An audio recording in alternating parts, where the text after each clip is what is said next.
उसी तरह से ऐसे कई मामले आए हैं जिसमें नंबर रजिस्टर्ड कहीं और से कराया गया, लेकिन उसका इस्तेमाल हिंदुस्तान में हो रहा था। और अभी तक जितने भी हम लोग अभी तक अनुसंधान में किए हैं, किसी का भी जो लॉरेंस बिश्नोई गैंग जो बताया जा रहा है उससे कनेक्शन नहीं आया है। उसी तरह से ऐसे कई मामले आए हैं जिसमें नंबर रजिस्टर्ड कहीं और से कराया गया, लेकिन उसका इस्तेमाल हिंदुस्तान में हो रहा था। और तो उसमें हम लोग कई बार किए, कई नंबर से अभी बंद भी हो गए हैं क्योंकि इस पर कार्रवाई की गई थी। जो तक अनुसंधान में आया था मैंने आपको बता दिया था कि जो दोनों ही केस में जो पकड़ाए थे उनका किसी भी गैंग के साथ कोई कनेक्शन नहीं पाया गया है। अभी तक जितने भी हम लोग अभी तक अनुसंधान में किए हैं, किसी का भी जो लॉरेंस बिश्नोई गैंग जो बताया जा रहा है उससे कनेक्शन नहीं आया है। और बाकी कुछ अभी नंबर अभी और जांच में है, तो हम लोग देख रहे हैं इसमें। सर लेकिन जो बयान हुआ है उसमें किसी राजेश यादव का नाम आया है, वो राजेश कौन है और सांसद से उनका क्या रिलेशन है? देखिए, जैसे मैंने आपको बताया कि ये जो पकड़ाए व्यक्ति थे उसके द्वारा बताया गया है। हम लोग अभी इसमें एविडेंस कर रहे हैं, जांच कर रहे हैं। इसमें आगे जब एविडेंस आएगा उस हिसाब से कार्रवाई की जाएगी, आपको बताएंगे। सर राजेश यादव का नाम तो आ गया है सर बयान में, तो राजेश यादव का होगा ना सर, कहाँ का है? मैं आपको वही बता रहा हूँ, जिस तरह से वो दिया है, जो उनके द्वारा बताया गया था वो मैंने आपके सामने रख दिया है। इसमें ये हम लोगों के अभी अनुसंधान का विषय है कि इस पे क्या आता है एविडेंस, साथ में क्या उनका मूवमेंट वगैरह है, वो सब देख के फिर आगे कार्रवाई की जाएगी इस पे। इसके अलावा भी बहुत सारा कॉल आया है पाकिस्तान, मलेशिया या अन्य जगह से, वो क्या पाकिस्तान से है या इंडिया में रह के? जैसे मैं आपको एग्जांपल दे रहा हूँ, जो पहला जो व्यक्ति पकड़ाए थे, महेश यादव जी पकड़ाए थे, वो दुबई का नंबर इस्तेमाल कर रहे थे।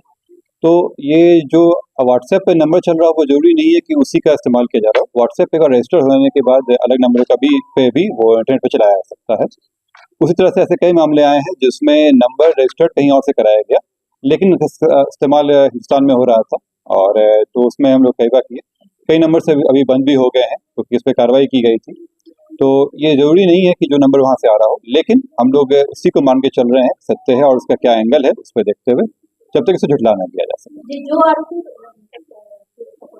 क्या उसकी जो कॉल को संभाला गया है, तो कॉल रिकॉर्ड में कुछ आया है क्या, इसकी तरफ से किसने कॉल कराया था, या फिर कोई अमाउंट जो गया है उसका क्या कोई डिटेल्स पता चला है? मैम, इतना स्पेसिफिक डिटेल्स देना उचित नहीं होगा इस समय, क्योंकि अनुसंधान बाधित हो जाएगा इसमें। लेकिन जो आप कह रही हो मैं समझ रहा हूँ, लेकिन उस पर हम काम करते हैं। देखिए, जो नॉर्मली जो ये है, इसमें 7 साल से कम सजा हो, उसमें जब तक कोई और कारण ना हो उसमें रिमांड नहीं किया जाता है इसमें।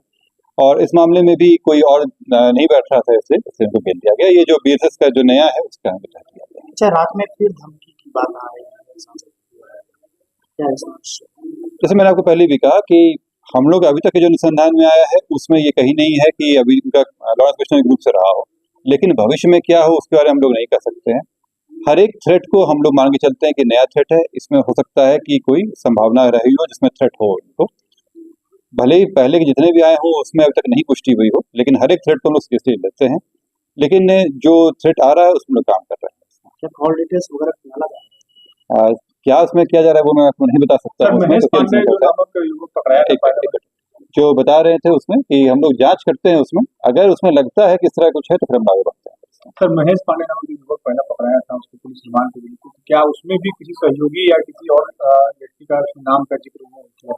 जैसे उसने बताया था कि वो पहले मिला था, उसमें कुछ लोगों के भी बताए थे वो, लेकिन उसमें कोई ऐसा हार्ड एविडेंस अभी तक नहीं आया था इसमें कि कोई इसको कराएगा।